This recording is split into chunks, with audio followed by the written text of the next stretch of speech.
আপনার যুবসাথীর টাকা ঢুকছে না? প্রথম মাসে যুবসাথীর টাকা আপনার অ্যাকাউন্টে ঢুকে গেছে, কিন্তু এই মাসে যুবসাথীর টাকা আপনি পাননি, বা আপনি যে অ্যাকাউন্ট জমা দিয়েছিলেন, প্রথম মাসে যে অ্যাকাউন্টে যুবসাথীর টাকা পেয়েছিলেন সেই অ্যাকাউন্টে আপনার টাকা ঢোকেনি, অন্য কোনো ব্যাংকের অ্যাকাউন্টে টাকা ঢুকেছে। এইসব সমস্যার সমাধান আজকের এই ভিডিওতে আপনাদেরকে দেখাবো, যে আপনাদের এখন কি করতে হবে, কি করলে আপনাদের যুবসাথীর ঢুকে যাবে। তো আপনার ব্যাংকের সঙ্গে ডিবিটি লিঙ্ক আছে? আপনার নামে যদি দুটো বা তিনটে অ্যাকাউন্ট থাকে, যুবসাথীর টাকা এখন ডিবিটি লিঙ্ক যে অ্যাকাউন্টের সঙ্গে থাকবে সেই অ্যাকাউন্টে ঢুকবে টাকা। তো আপনার অ্যাকাউন্টের সঙ্গে ডিবিটি লিঙ্ক আছে কি না, বা যদি না থাকে তাহলে আপনি লিঙ্ক কিভাবে করবেন, সবকিছু এই ভিডিওতে আজকে দেখাবো। তো চলুন ভিডিওটি শুরু করি। প্রথমে গুগলে আসবেন, গুগলে এসে লিখবেন এনপিসিআই। এনপিসিআই লিখে এন্টার দেবেন। এই যে দেখতে পাচ্ছেন national payment corporation of India, এই অপশানটিতে ক্লিক করবেন। তো এই অপশানটিতে ক্লিক করলে আপনার এনপিসিআর অফিসিয়াল পেজ খুলে যাবে। তো এই হলো এনপিসিআর অফিসিয়াল পেজ। এই পেজে একদম নিচের দিকে আসবেন, নিচের দিকে এসে দেখবেন এই যে কাস্টমারের নিচে গেট হেল্প, গেট হেল্পের নিচে এই যে দেখতে পাচ্ছেন আধার সিডিং স্ট্যাটাস। তো এই আধার সিডিং স্ট্যাটাস এই অপশানটিতে আপনি ক্লিক করবেন। তো ক্লিক করার পর এই পেজটি খুলে গেল। Welcome to Bharat Aadhaar seeding enabler. তো এই যে দেখতে পাচ্ছেন টাইমার দিয়ে দিয়েছে, সেশন এক্সপায়ার ইন এত মিনিট, এত মিনিটের ভিতরে আপনাকে আধারের সঙ্গে ডিবিটি লিঙ্ক করতে হবে। তো বাদিকে অপশন দেখতে পাচ্ছেন আধার সিডিং, ডিসিডিং, অ্যাকাউন্ট ডিটেলস, আধার ম্যাপড স্ট্যাটাস। এই আধার ম্যাপড স্ট্যাটাস এই অপশনটিতে ক্লিক করে আপনি চেক করে নেবেন যে আপনার আধার কার্ডের সাথে আপনার কোন ব্যাংকের ডিবিটি লিঙ্ক করা আছে।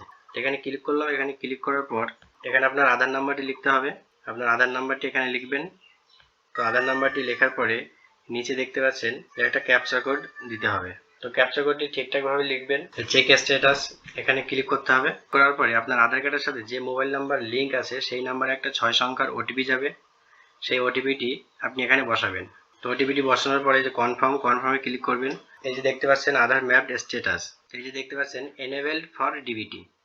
তো ম্যাপিং স্ট্যাটাস আপনার কোন ব্যাংকের সাথে ডিবিটি লিঙ্ক করা আছে সেই অ্যাকাউন্টে আপনাকে দেখিয়ে দেবে ইন্ডিয়ান ব্যাংক। তো আমি যে আধার নাম্বারটি দিলাম সেই আধার নাম্বারের সাথে ইন্ডিয়ান ব্যাংকের ডিবিটি লিঙ্ক করা আছে। তো এই ম্যাপিং স্ট্যাটাস যাদের এনেবেল থাকবে একমাত্র তাদেরই সেই অ্যাকাউন্টেই টাকা ঢুকবে। আপনি কোন ব্যাংকের অ্যাকাউন্ট জমা দিয়েছেন বা প্রথমবার কোন ব্যাংকে টাকা ঢুকেছে সেই ব্যাংকে যদি আপনার ডিবিটি লিঙ্ক এনেবেল থাকে তবেই আপনি সেই অ্যাকাউন্টে টাকা পাবেন, আর না হলে আপনার যুবসাথীর টাকা আর ঢুকবে না। তো আপনি কিভাবে ডিবিটি লিঙ্ক করবেন সেটি আপনাদেরকে দেখাবো।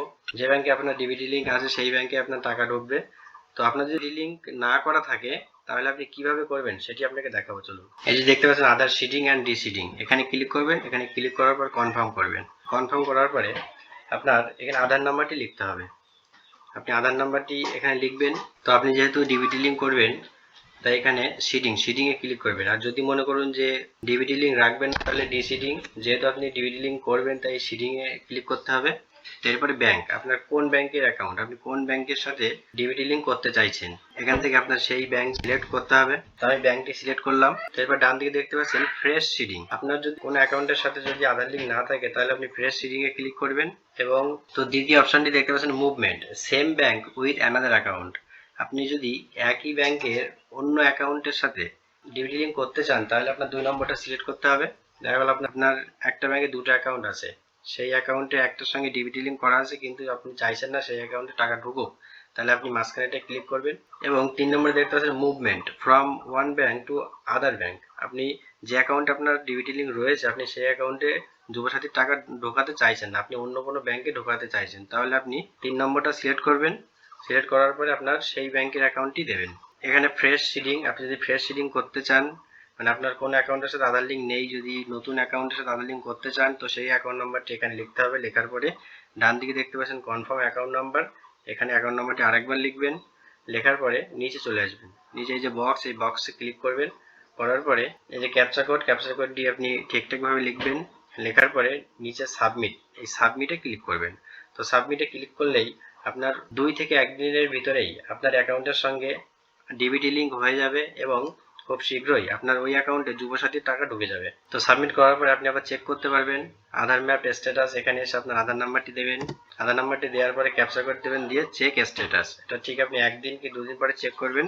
স্ট্যাটাস চেক করার পরে যদি আপনার এনেবেলড ফর ডিবিটি এটা যদি দেখায় তো ভাববেন যে আপনার ডিবিটি লিঙ্ক হয়ে গেছে এবং খুব শীঘ্রই আপনার যুবসাথীর টাকা ঢুকে যাবে। তো এই ছিল বন্ধুরা আজকে ভিডিওটি ভালো অবশ্যই লাইক এবং শেয়ার করবেন এবং আমার চ্যানেলটিকে সাবস্ক্রাইব করবেন। এইভাবে ডিবিটি লিঙ্ক করলে আপনার যুবসাথীর টাকা ঢুকবে, আর যদি ডিবিটি লিঙ্ক না থাকে তো আপনার যুবসাথীর টাকা আর ঢুকবে না।